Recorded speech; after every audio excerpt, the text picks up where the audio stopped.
People do not enjoy stories without hope or beauty.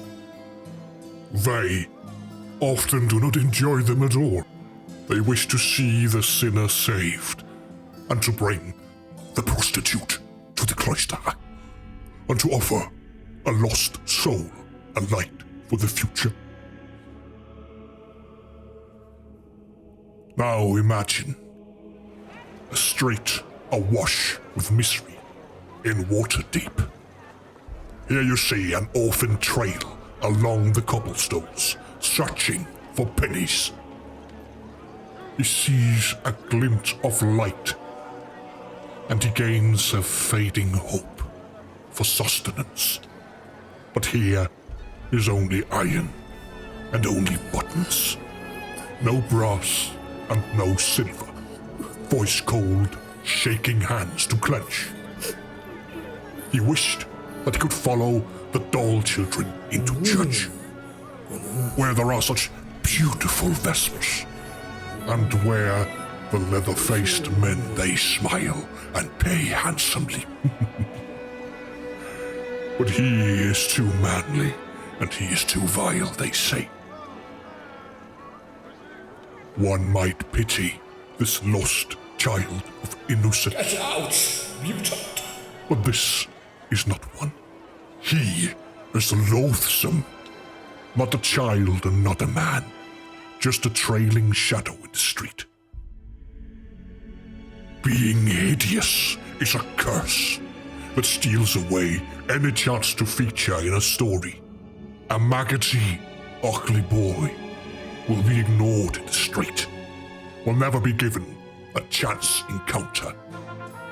Heroes have poured such riches into the palms of other beggars, while he has been shunned, even by his own kind. They do not share with the filth boy, the oak-jeweled waif of blood shame and hopelessness. Winter drapes the street in death, and beneath the cotton purity of beauty lay the corpses of the forgotten. But he will not join them. He has learned to produce candles like they do with swine. He saw the butchers do it to pigs, but he does not need pigs.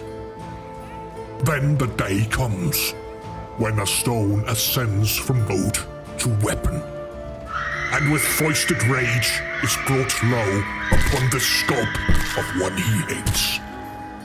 A doll of a girl. He takes her gown and he makes it his own.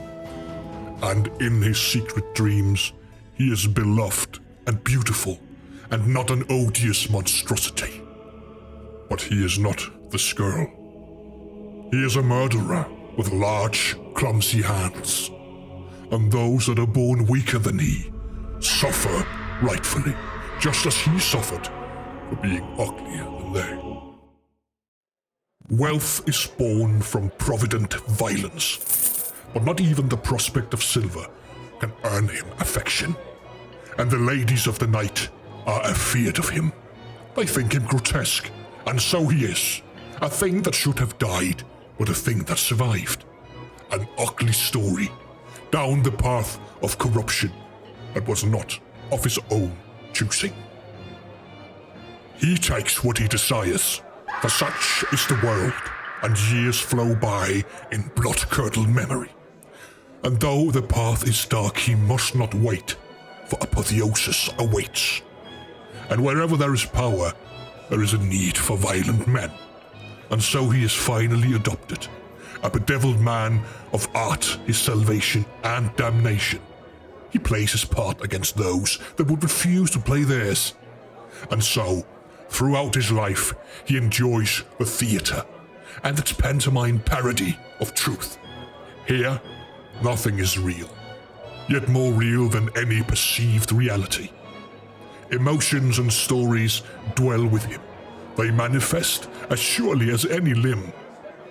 Masks and stories mean what they mean in these places, and the manager understands him, shows him such wondrous symbols. He is granted such privilege and insight and deep into the bowels of the theatre he attends the obscure and obscene, with all the glee he was robbed of as a child. Down here, women in diaphanous garments are disemboweled as they sigh with pleasure upon the great podiums to the dirgeful melodies of harps and choirs. Soon it will be his turn for the great day to descend and ascend, and to see the world of their lord Asmodeus.